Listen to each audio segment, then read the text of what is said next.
Hello, welcome to RevelatorAlf. Yes, this is a live podcast for the YouTube channel and also for the podcast channels on SoundCloud, Spotify, and iTunes as well. So go check those out. It'll all be available via the website, RevelatorAlf.com.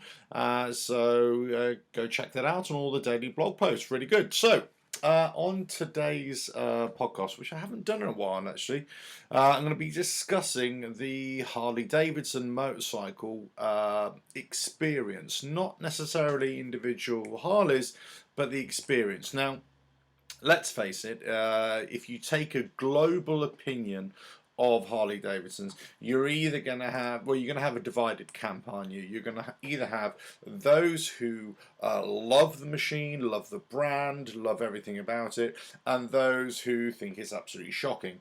They can't see anything, can't say anything good about the brand whatsoever, or indeed the motorcycles themselves. Now, the point is, what is so special for those who love the brand, love the motorcycles? What is so special about it? Now, you often hear many Harley riders talk about the Harley experience, the Harley riding experience. Now, I'm a new Harley rider myself, but I sometimes find this confusing as well. In the past, I've not been a fan of Harley Davidsons at all. In fact, for the most part, I've always been quite open about this. Most part, I haven't liked any of their motorcycles at all. Only until recent years I actually started liking them. And this new Softail range, I should say, are very good. The chassis is very good, and it's very manoeuvrable as well. It's good, and they're all pretty much good in the bends. The brakes have improved, so the handling's improved, and the power from the engines. Yeah, they're always going to have a lot of torque from those engines. The gearing is always going to be limited to, well, comfortably 100, 110, 120 miles an hour, maximum really. Obviously, but then you can start doing aftermarket alterations and then increase that whatever you want. And you hear of Harleys doing 150 miles an hour straight line and all that kind of stuff. But those who are not riders or not Harley riders, mock the Harley because of its, one, historically it wasn't very resilient. It was poor riding, poor handling. The power that it produced was kind of misplaced, especially when you're comparing it to Japanese sports bikes, that kind of thing. And also, a lot of people would say, well, the Harley brand, the Harley motorcycle is for yesterday's rider. It's not for the new rider. Now, interestingly, whether you picked this up recently, there was an article written in Forbes magazine, and I've spoken about this before, about Harley ownership and Harley owners' demographics. And they're basically saying, are Harley owners becoming the Oldsmobile owners of the motor trade? In other words, the ages of Harley owners are creeping up. They're going up and up and up.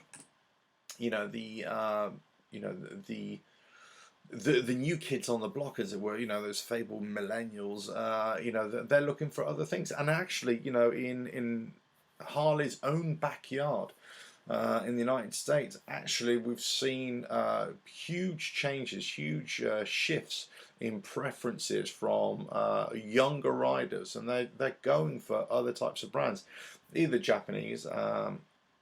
That's a big thing as well, especially with the sports bikes. A lot of that is to do with stunting, stunt riding, or road stunters, stunt riders, that kind of thing. That's a big thing. But also they're looking at other brands, British brands like Triumph, who've come on the scene with their sort of more nimble street bikes, and they're kind of got a bit more street cred, I suppose. Harleys are still really expensive. They're heavy. They possibly don't fit that eco credential that maybe a lot of younger riders are looking for these days. We may mock these excuses or these reasons, but actually they are reasons. They are real reasons, and this is what is starting to worry Harley Davidson as a brand. in many ways. And look, they've tried to address this, Harley, over recent years. You know, they went to the street range, didn't they? They went to the street range. They had some limited success with those. I would say I actually spoke to a dealer the other day, and they were talking about the the street rod and the 750, and they were saying that they've got so many stockpiled because they just can't sell them because people are not selling them. Now, I'm not sure if this is in the United States or whether this is a global thing or whether just in Europe, but those just haven't worked. For me, actually, that was a good departure from the mainstay hard bikes that were street rideable. The problem is, whilst they might be good bikes in themselves, and we're not talking about riding capability. I'm just talking about the way they look and the kind of market that they're intended to aim at. You've got to look at what the competition is, and the competition, dare I say, are better at it than they are. With those two models, so they kind of fell flat on their face. Look, if you're going to go into Asian markets, if you're going to go to India, Japan, China, obviously a huge market there, any of those Far Eastern countries, if you're going to try and compete on those at their level in their backyard, then you've got to offer something that is going to be cheap enough for the local people, the people, the market there, and it's going to be as good, if not better, than what they've got. Now, Harley, for example, have just launched, or they will be launching soon in China, the 338cc motorcycle, exactly for this reason. They're going to try and enter that market, which is a huge market, and try and compete. I think they're going to have a hard task trying to sell that model motorcycle over there. I think there are too many brands, too many cheap Chinese brands that people are going to go after. So they're going to go for an economical bike. They're going to try and sell an economical bike. They're going to try and sell bikes that will appeal to the local market and may compete. And they'll be very lucky to sell that bike at competitive pricing. They've teamed up with a Chinese manufacturer as well, so that may assist them as well. They're going to have obviously labour costs are a lot cheaper. All the things they're going to be producing the bike at over there as well. All the things that the Donald Trump administration hates. This is what Harley are going to do for this 338. They kind of thought about going into India as well, but it's going to be exactly the same issue there. They've kind of not announced going into India yet with the 338. But you've got to compete with the mainstays over there. I mean, there are huge motorcycle manufacturers in these two countries alone. 1 billion people in each nation. That tells you what the market is. Harley are trying to go in there and compete with that just to generate sales. But you're going at you're playing their game, as it were. The only option for Harley, in my opinion, is to go there with something different, and with their own bigger bikes, selling the bigger dream. But they've been hit hard with tariffs and import taxes and things like that, especially in India as well. This is what Donald Trump has been on about recently. Whether he's got his facts right or not, who knows? But I mean, this is part of the issue. In Europe, look, Harley is always going to be seen as an old man's bike. It will, and it's going to be seen as an expensive bike as well. However, if you compare the Harley Davidson, let's say wherever bike, let's say a £15,000 motorcycle, which is really expensive, but if you compare that to a top of the range or nearing top of the range sort of sports bike, they're comparable prices. The problem is you've got to look at a sports bike with all the performance and handling characteristics that it has. You compare, and the technology, and you compare that to a Harley Davidson, they just don't stack up. You just cannot compare the two. So that's where they're always going to struggle with the younger generation. Now, let's say Harley are trying to look at this, they are trying to address this. I say, you know, they've changed their models. They've tried to attract younger people. They're trying to go with the eco credentials now with their live wire, which is coming out in September. They're possibly changing direction in some of the styling as well. If you look at the new bikes that they are producing now for next year, there's well, I'll talk about there's the adventure touring bike. I think in America they're going to call it a Pan American. They've got a Street Fighter model which is coming out. They've got a custom model, custom bike bobber kind of look, and obviously they're also going for the electric scooters as well. The electric two-wheeler scooters, ride-on scooters or stand-on scooters as well. And they're, you know, so they're trying to change the way they do business. The problem is they're probably attempting to enter new markets with that Harley hat on. Now you might say, well, this is a bit of a stupid thing to say. Of course they're going to have the Harley hat because they're Harley Davidson. What I mean by that is that they're still using the same method to open up new markets, open up new models. You know, it's the definition of insanity. You know, just keep on doing the same thing over and over and again. You know, with the hope that you know the outcome will be different. And this is, we're talking about not current markets, not people who've been buying Harleys for the last 50, 60 years, whatever. We're talking about the future now. Can Harley Davidson match the other global manufacturers in not only efficiency, performance, handling, looks, but also the way the market is going to change as well?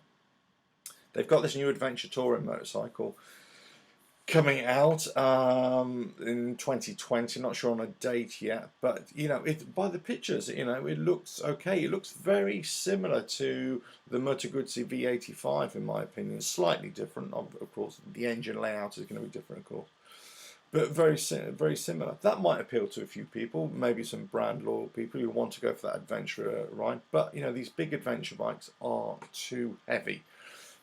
We know that if you're going to do serious off-road. I should know that because I've been doing a lot of that for the last couple of years with a big adventure bike. They're just too heavy, and that's one of the reasons why I've just sold one, and I'm going to get a very much lighter enduro bike to do exactly the same thing, but much better. Will it appeal to adventure riders? This is the thing, not Harley riders, adventure riders. I don't think it will, because again, you've got to look at the competition. The Triumph, the BMW, KTM, Honda, you know, the Africa Twin, you know, Ducati, the Multistrada, very good, although not many people would take those off-road. It is very capable. You've got to look at these other brands that are doing those sort of bikes really well. Are you going to appeal to Harley riders, existing Harley riders who are going to ditch their, you know, cruiser bikes for an adventure bike? I'm not so sure. I'm not so sure that they will. So I think that's going to be a very difficult market for them to break into, I think. It'd be interesting to see. It'd be interesting to see that. And say, by the looks of it, it looks quite interesting. I wouldn't say it's a very aesthetically pleasing bike, but then again, most adventure bikes aren't. I think the weight is going to be the deciding factor here on that bike. If we look at the Street Fighter model, again, this is, you know, it looks good. I'm looking at a picture of it right now on my laptop. It looks good. It looks like a great machine here, and it's got those kind of muscular, you know, Street Fighter looks. You know, it's bare bones. You know, nice exhaust on it. Nice, you know, geometry by the sounds of it, by the looks of it as well. It's a little bit Ducati Diavel on the front end. It's a little bit of a mishmash of other things as well. But for me, it looks a little bit of a tweaked Fat Bob, really. So I think they've tried to do something different, but at the same time, they've almost copied what they've already got. So you know, so that's an interesting one. That'd be an interesting one to see in the flesh. I think they got a custom model coming out as well, and that looks that looks good. I mean, it's not to my taste. It looks good. I think it will appeal to quite a few people who want that kind of bobber, stripped back bobber look, that custom feel out of the box, as opposed to having to change things around. Almost a bit of a departure from Harley as well. They're going to produce a bike here that, on the face of it, you would argue doesn't really need to be customized because it's already a custom model, or they're going to go for that feel of a custom bike. So it'll be interesting. And then obviously the electric two-wheelers, you know, the scooters, the ride-on scooters, stand-on scooters. That'd be interesting. That'd be interesting to see how many people in the urban area, in the cities, are going to take up those. Again, will they be, you know, competitive against the other brands out there? So, you know, it's interesting times for Harley. Interesting future. I'm not convinced that any of these models, these future models, are the answer, though. I don't think they are, because I think, you know, certainly for the adventure bike, I think it's not going to be able to compete. You know, I think they're going to hope it competes, but it's not going to be able to compete with the other bikes, the big adventure bikes that are doing it very well, and also their smaller brothers, you know, the 750, 800 cc kind of mid-size adventure, large size dual sport bikes that are doing a fantastic job as well. So I'll be very surprised. The Street Fighter model, yeah, I think that appeals. The Street Fighter, incidentally, actually, gives me the same kind of feeling back in the day when Harley took the Sportster, revamped it all, brought out the XLCR 1000, 1000, and you know it had the cafe racer look. If you're old enough, you'll know this bike. Lots of people hated it. Lots of people loved it. I was one of those who loved it. Grown up as in my teenage years as well, there were lots of bikes that I loved. Harleys were never the bikes I loved, apart from that bike. I absolutely love that bike. I had posters on my wall, and I always thought my dream would be to own one. It was only in later years that I found out a bit more information about it, that it wasn't that hot handling and it wasn't that powerful and it was quite heavy and everything. But who cares? It was just a great looking bike. And I always thought that one of my dreams would be to own one day, and I still have that dream. But unfortunately, they're very expensive if you can find one in good condition. But I still love the look of that bike. This is where I see the Street Fighter in exactly the same mold. Not looks, not performance, nothing to do with that. There's no comparison in that regard. But I think it's a departure from what Harley have traditionally been doing, which is cruiser bikes, tourer bikes, that kind of thing. They've done it with the street, the street bikes. They've done it, with the 750. That hasn't worked. They had recall issues with that as well. But this Street Fighter, I think, is going to appeal to a different type of rider as well, a different type of Harley rider. I think it's going to appeal to a younger rider. But I'm just wondering if this bike coming out next year, if it's already going to be out of date. Look at the demographics. Look at the tastes of new riders or younger riders. Not us old fools. Old fools, doesn't matter, really, because we'll still keep on buying the stuff that we've always loved. In fact, hand on heart, the older you get, the more nostalgic you get, and you probably go back to the older type of models or bikes that look a little bit older. That's why, Triumph did so well when they first came back, with Force, I should say, with a lot of their kind of retro styling bikes, the Bonnevilles and everything. Because people wanted that old style look. The same is happening in cars, or happened in cars as well for a while. People like that retro look. They start coming out with the naked bikes and muscle bikes as well. Harking back to the sort of 70s, 80s as well. They love that.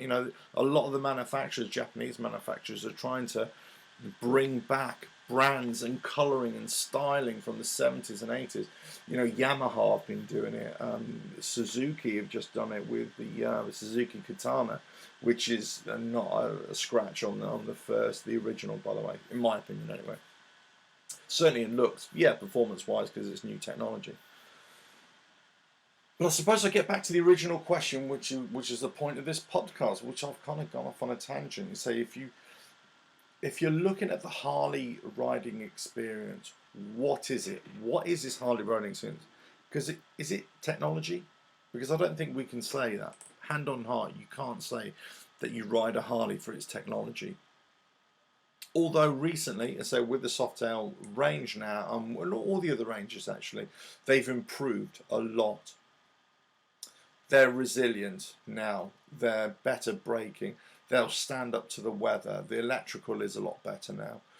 You know, so that in that terms, a lot better. But they're still way behind. Or they've gone off on another path, if you like. They've stuck to their own path, whereas all the other manufacturers have gone into high tech. Ignoring the live wire, of course. I mean, the live wire is obviously high tech and electric bikes. But I think, you know, if you're talking about the Harley experience, you're talking about part nostalgia. You're talking part the riding position. You know, you're in this kind of cruiser mode. You know, feet are forward, possibly. The sound. You know, one of the big criticisms of the new bike, sorry, the new engine, the Morky 80, was the sound. It's got this kind of not a hairdryer, almost like sewing machine tapping going on. You know, you can hear it go in that you hear that as you're riding along. I mean, you get used to it, and after a while, you don't even hear it. But if you are listening to it, it's like, oh, okay, what's that? You know, Harleys have always made engines have always made lots of noise, of course, lots of different sounds. You know, but their technology, whilst it has evolved, it's still relatively basic. They're still relatively old design engines, which they are. Whilst everything else has improved, it's still this V-twin, this big hunk of an engine, and it's, you know, putting out lots of power, lots of torque. But they're big, heavy machines. You know, that's why, you know, a lot of people refer to them as tractors, because they're big old, you know, agricultural machines, really. Now, I come from the farming background, so I love that kind of thing anyway. But you sit on a Harley, and you are taken back to a time when life was more simple. And I think that's a Harley riding experience, for me at least. It's not about technology. It's not about having traction control and, you know, anti-wheelie and all that. They've got ABS now, you know, manufacturers are being forced to use the ABS. You know, they're having to comply with emissions, you know, wherever they're produced as well. So, you know, that's, in the US it was the EPA.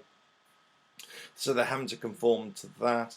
You know, so they've had to embrace new technology and new regulation, but they're still true to what they are, that simple ride, that simple pleasure. And I think when you're looking at, you know, older riders, that's what they're harking back to. They're harking back to that simplicity in life. You know, let's ditch Twitter and ditch, you know, social media. Let's ditch, you know, all this, you know, having to keep up with the latest technology. Let's just keep it simple. Go back to getting on a bike and riding it, firing up, getting down the road, and away you go. You know, if it was, you know, wind in our hair, if I had any, you know, that kind of thing. Wind in your face, the sun in your face, you know, some shades on, open face helmet if that's your bag, and away you go down the road. And all you've got is the sound of the engine just knocking away. And, you know, it's not about speed. It's not about speed. It's not about, although they are getting better at speed. And it's not about handling, but they are getting a lot better at handling. It's not about any of those things that you associate new riding with, or new modern technology associated with motorcycles with. This is all about a time when you eat something that you haven't eaten since you were a child. And then at that moment, you are transported back to when you were a child. It's the memory of something from years ago. And that's what you get from a Harley. You get that nostalgic feeling. You get that feeling that I can escape. I am escaping the rat race. Because you're not having to go fast. You're not having to do anything to keep up with anybody. You're just in your own moment. You're in your own zone. Now, people ride Harleys for lots of different reasons, of course, and there's lots of different groups and all that kind of stuff. That's by the by. We know that. You can be in a motorcycle club or a Harley owners group or all that kind of stuff. You can be into the custom bike world, whatever it is. So people get into Harley riding for lots of different reasons, and they enjoy it for lots of different things. But for me, and for one of that Harley riding experience, if you like, is because of its simplicity. There's nothing more than that. It's basically a bike that, it's quite simple. It's just a big hunk of metal beneath you. It's, that's it. I'm just going to go down the road. And maybe part of the allure of the Harley, as with old British bikes, for example, in days gone by, was that you were never really quite sure whether you'd you'd reach your destination, because you were never really sure if it would start in the first place, whether it would just break down on route. Now, I don't think we've got that kind of issue. I think bikes are going to run and run and run. You're getting people claiming that they're doing hundreds, 100,000 miles on a Harley. Just like any machine, they've got to be maintained, possibly more so than other bikes. But they're usable. I use them. I'll be using mine on a daily basis. I'm a daily rider. I'm an all year round rider. So that I suppose I will be testing my Harley to its limit as well. But I think if you're saying that it's about nostalgia, it's about your mindset, it's about a psychological feeling that you're having, or psychological connection you're having with that bike, then is it really about the bike? Because can you have this same experience riding a cruiser, a Japanese cruiser, for example? Well, I would say probably yes. But you're kind of, copying the feeling that a Harley would give you. You're just cruising around, and maybe you put some louder exhaust on it. I don't know, whatever it is, you customize it a little bit to give you that Japanese Harley sort of feel, and that makes you, lose yourself a little bit. I think you can still get the same feeling. You don't have to be riding a Harley to do it. In fact, can you get the same feeling by riding a sports bike? You can certainly cruise around. Nobody says you have to, you control how fast you go. I've always said this. And that's why I've never been a great fan of modern technology in terms of traction control, all that kind of stuff. I control how fast I go. I control how much power I put down. I control, what I do, given the feedback I'm getting from the tyres and the road and everything like that. I don't just want to be riding a bike and just ping it and let the electronics work it all out for me, and then I just keep on riding it. That's not for me. I know I'm old-fashioned in that regard, but I just want to ride the bike under my rules and in my conditions and in my skill, and not, be concerned about whether a piece of electronics is going to work or not. I will say this about modern bikes and technology. They've got electric sensors all over the bikes now, and they are prone to failure. They're prone to giving you these false readings all the time. The last bike I had, the Triumph, the adventure bike, sensors were going off on it all the time. It was a pain in the arse. It really was. Whereas with a Harley, simple bike, don't get that. Now you get the same thing with other kind of simple and nostalgic bikes. A lot of Triumphs, have that as well. That same sort of feeling. In fact, when when Triumph re-emerged out of the wilderness, really, they were trying to capture their own, Harley lifestyle branding with their own Triumph lifestyle branding as well. And they've succeeded. They've succeeded where Harley were failing. They've attracted younger riders. And also different types of riders, not only men, but women as well, girls, boys that, they've attracted you riders. But other manufacturers have tried to move into this lifestyle thing as well. BMW have tried to do it a little bit with their bikes. Harley are not alone in trying to exploit this lifestyle, trying to exploit this nostalgia. But I think they're the ones who have done it all better over the years. Well, certainly they have. They're the ones who are still doing it better. They're the ones that still give you a feeling of biking au naturel. And whereas other models and the manufacturers they haven't given you that. I think, if you're looking at other models around the world, probably, Royal Enfield, with their bikes, you ask anybody in India, and the Enfield is king, and even from older bikes into newer bikes. So that's the biggest one. Yes, a lot of new riders are changing sort of bikes they ride over there, but it's still by far one of the best bikes out there. And it's just simplicity. Again, simplicity rules. If you look at the Japanese brand, one of the best bikes ever produced by a Japanese manufacturer is actually no bigger than a moped. The Honda Cub, which is a Honda C90, Honda C50 or C90. A little step through thing. They've sold millions of those all around the world over the years. Brilliant bike. But it's simplicity. They are simple designs. That's what Harley gives you. It gives you. You're safe in the knowledge that you're not part of modern life. To coin a phrase, modern life is rubbish. You don't want to be part of that. You want to be, in your own world. And I think that's a blessing, but it's also a curse for Harley, because for the people who want to embrace it, then you naturally are going to kind of levitate towards that as you get older. Possibly. Not always, because I know there's lots of riders. I mean, I could have gone either way with lots of riders. I'm a motorcycling fanatic, if you like. I'm not necessarily loyal to any manufacturer. I've got my preferences of what particular bikes I like and styles I like, but it's more about the bike, a particular bike. So I don't like all Suzukis, I don't like all Kawasaki's, I don't, whatever. I don't like all Harleys. There are particular bikes which I like. If I had a stable of bikes, it would never be just one brand of bike. It would be lots of different bikes.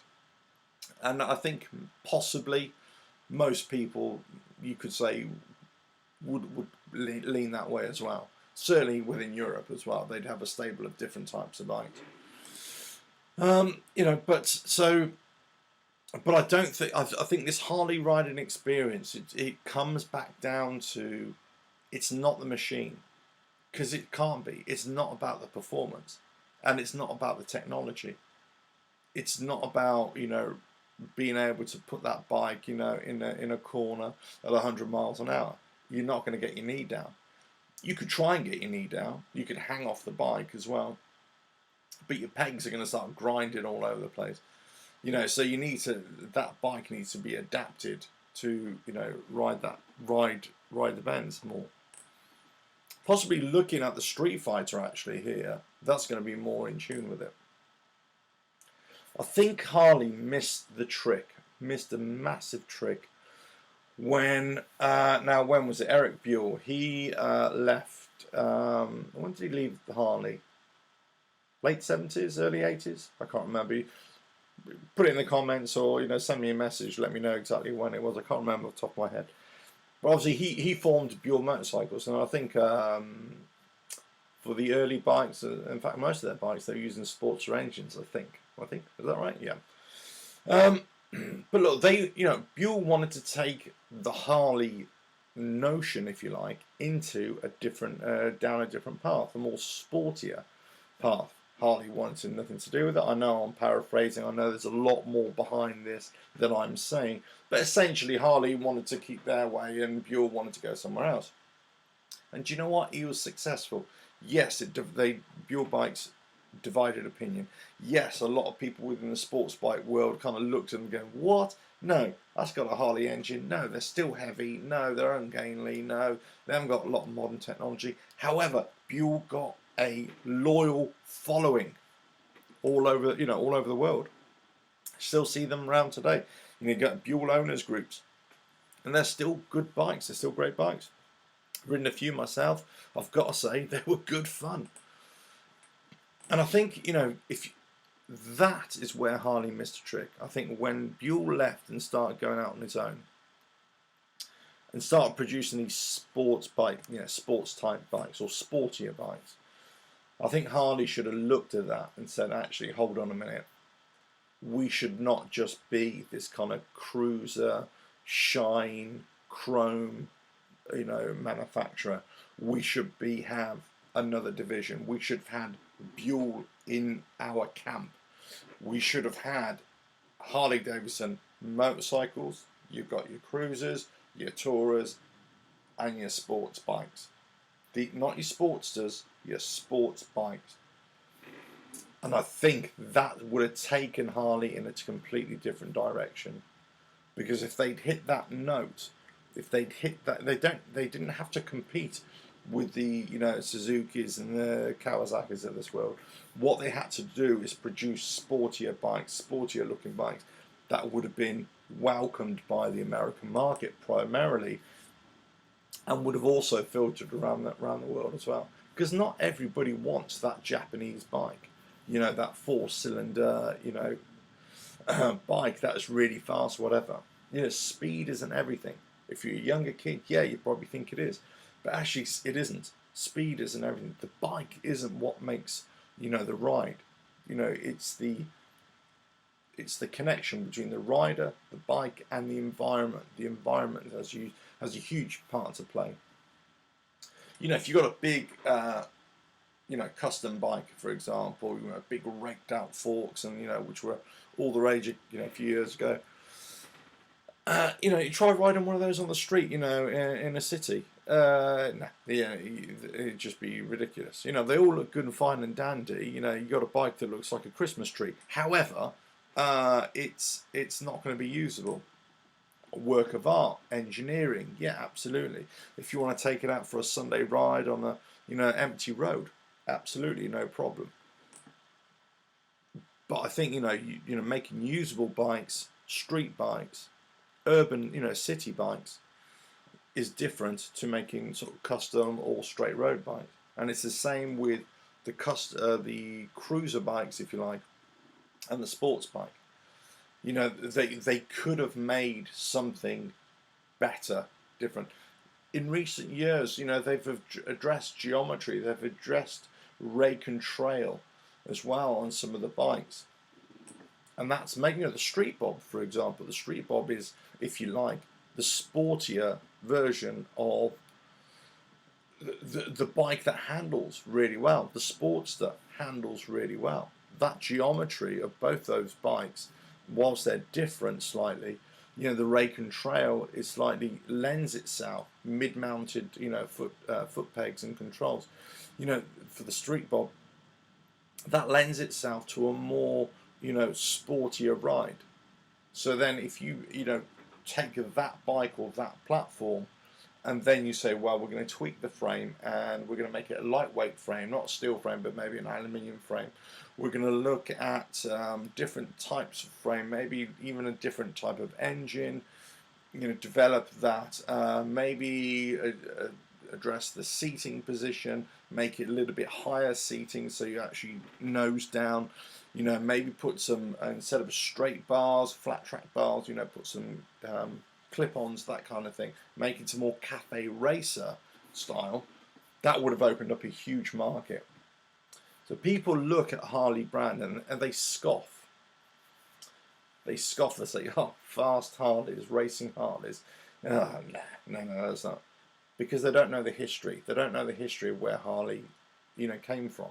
They don't know that Harley and Indian really, started off as two brands that, and lots of other American motorcycle manufacturers at the time, that were trying to sell their bikes and trying to sell, and they were, the way they were selling their bikes was putting them on, dirt tracks and little farm tracks, dirt tracks, racing tracks, flat tracker courses, and trying to race these things.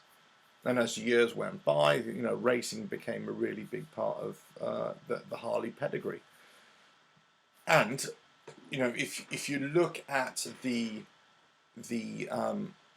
way the brand developed up until World War II, for example, that's what it was all about, really. It was all about racing. Then since then, they came back into racing, but having their own, you can't compare Harley with Japanese racing bikes, of course, but they're still racing them to this day, in their own little divisions. So they do have racing pedigree, but they don't necessarily use that racing heritage in their bikes that they offer for sale at the dealership. So they're missing a trick. They're missing a big trick, and they could have this nostalgic Harley experience in a racing bike or a bike that has performance. They're going to try and do this with the Street Fighter, but a Street Fighter is a different thing. It's a different thing to a race bike. This is a bike for the street. It's supposed to be nice, light and nimble. It's supposed to get rid of all the sports bike paraphernalia. The fairing, you're just having a naked bike that's muscly and will handle really well. I'm talking about having a sports bike, okay, with a fairing, let's say. Bringing that racing pedigree to the street. I wonder if they could do it. I wonder if Harley could do it. Because like I say, it's not about competing. You have to go into a similar kind of market, but you have to bring your own version, your own new mini market. When the adventure bikes started coming out, basically they were just an extension of what people have been riding for many, many years. People have been riding touring bikes, people have been riding dirt bikes and dual sport bikes for many, many years. But what they wanted, what they saw, was a market to have something that could tour, something that could go on the dirt a little bit, something that could carry, luggage and two people, whatever, and that was resilient. That's how the adventure bike was developed, really, and came to be. This is how Harley need to approach this. They need to look at what people have been doing, what people are riding, where people want to ride, and then make that move. I think the Street Fighter will do it. It's going to bring a different riding experience. The adventure touring bike, the Pan American, I think is going to bring a different riding experience. You won't have a Harley experience anymore, because that is gone. That can only apply to my age group and older, let's say, or even younger. But they're wanting that simple bike, that older style, the older mentality of riding, the older sort of thinking about the world, disconnecting from the modern world, and having a bike beneath you that lets you lose yourself a little bit. With the new bikes, you can't do that. You can't have a bike that's propelling you right into the modern world and taking you to places in a modern kind of way. You'll have a different feeling. I'm convinced of it. Same with the Livewire. The Livewire, they're trying to capture a bit of nostalgia, a bit of styling from the past as well. They've got a bit of the kind of racing, the Harley racing styling from, let's say, 10-15 years ago. They've got a bit of that on there.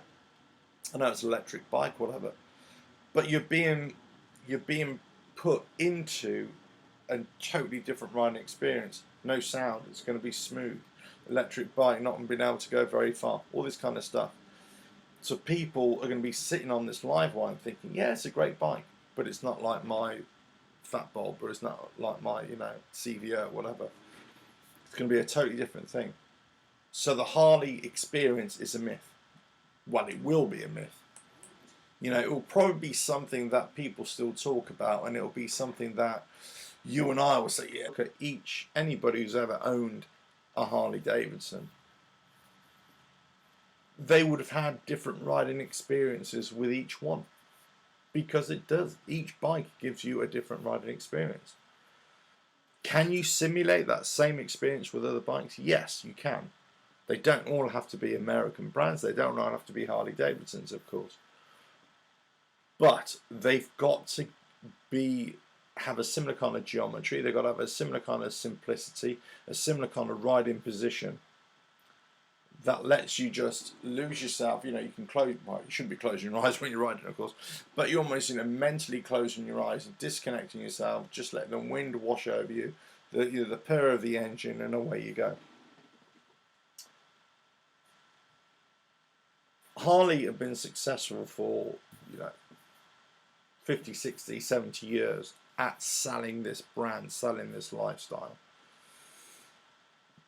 And they've got better and better at it. If you go to any show, whatever, you'll see a marked change in any bike shows. Whereas before, Harley were the ones at a constructor show, let's say at a manufacturer's show, Harley were the ones who were always selling the lifestyle. They're not selling the bikes, they're selling the lifestyle. Now other manufacturers, the last 3 or 4 years, 5 years, have really started to copy them. Even really small manufacturers are knocking on the door with this lifestyle thing, and then trying to make themselves really cool, and, you know, so on and so forth. I wonder what the future will be for the brand. You know, as I say, stock analysts, as I reported last week, stock analysts have been looking into Harley for the next 3 years, and they seem very positive about it. They're predicting over 5.5%, nearly 6% increase in market share, increase in revenue. They're looking at by year 3 a 12% increase in profits. I think, you know, looking at the brand itself, you know, that they are moving into new markets with the new bikes that are coming out, with the 338 in the Far East, you know, with the live wire. Everything is changing for Harley, and what is definitely changing will be that riding experience for, you know, owners out there. Will it be a success? Well, beyond 3 years, who knows? You know, who can we say in 10, 15 years, 20 years, will they still be around? You would have thought so. You would have thought so.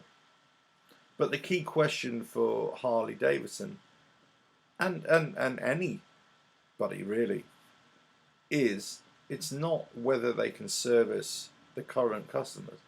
It's, can they service the wants, the desires of the future customers?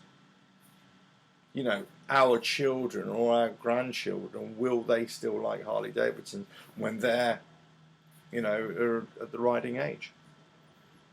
It'd be interesting to see. It'd be interesting to see. It'd be interesting to see how the electric bike market, you know, develops over the next few years, because this is a big play. You know, already BMW and Kawasaki, I believe, they're talking about hybrid bikes as well. Part combustion engine, part electric bike, part electric motor. Obviously, you've got the pure electric bikes as well. That's going to develop, explode. More and more manufacturers are going to come over. We may even see a new motorcycle manufacturer come out of the woodwork, come out of the ether, develop, and they just storm it, and every other manufacturer goes out of business. Maybe Harley Davidson will be one of those manufacturers that you kind of have to, you know, think fondly of a brand that once was. You know, as we in Britain used to think fondly of Triumphs and Nortons and BSAs and things like that. Yes, Triumph came back, of course, after being owned many different times. Norton have come back, but they're still a relatively small company. But BSAs, you know, all these other manufacturers that, well, disappeared with the dust of time, you know. Will Harley be that? I don't know. I certainly hope not. I certainly hope not. I mean, I certainly think they've got huge presence. You know, certainly in the United States, certainly all over the world, they've got a huge presence.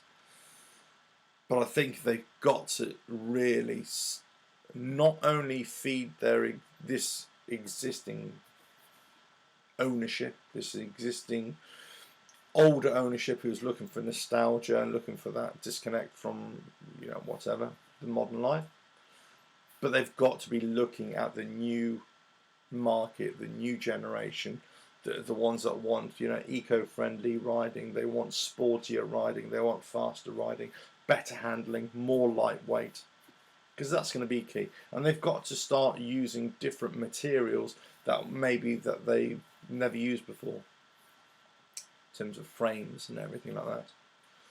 You know, we may see collaborations, you know, more collaborations between Harley Davidson and other manufacturers, not in terms of just a manufacturing process for a particular country, which they've done with China, of course, but, you know, with other manufacturers around the world. I mean, they did it back in, was it back in the 50s, 40s, 50s, I think it was, in Italy. They've done that in the past. I think they did it with a British manufacturer as well, many years ago as well. So, you know, they have history there. They have history of mixing up a little bit.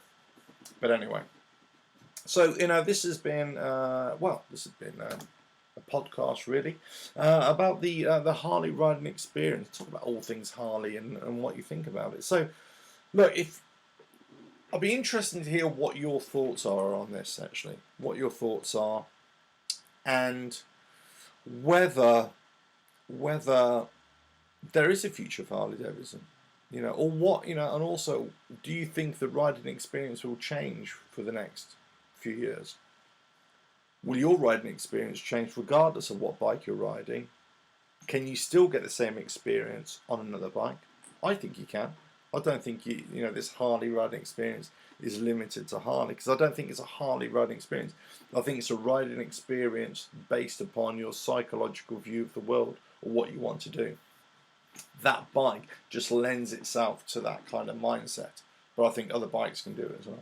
But let me know what you think. Anyway, listen, this has been the RevelatorAlf live podcast. It's also been the live stream. So we're just trying something a little bit new today. You can check back on the website, RevelatorAlf.com, where all the links to this podcast are there, from Spotify, iTunes, and SoundCloud. And on YouTube, please subscribe. And check out all the videos that are coming out on a daily basis still. I do promise that I will slow down at some point in my production, but still lots of things to do and say. But anyway, still riding out every day, still finding out new things about the new bike as well, which I'm really loving so far. But anyway, so thank you for your support, and I'll catch you on the next video, next live stream, whenever that is. Cheers now.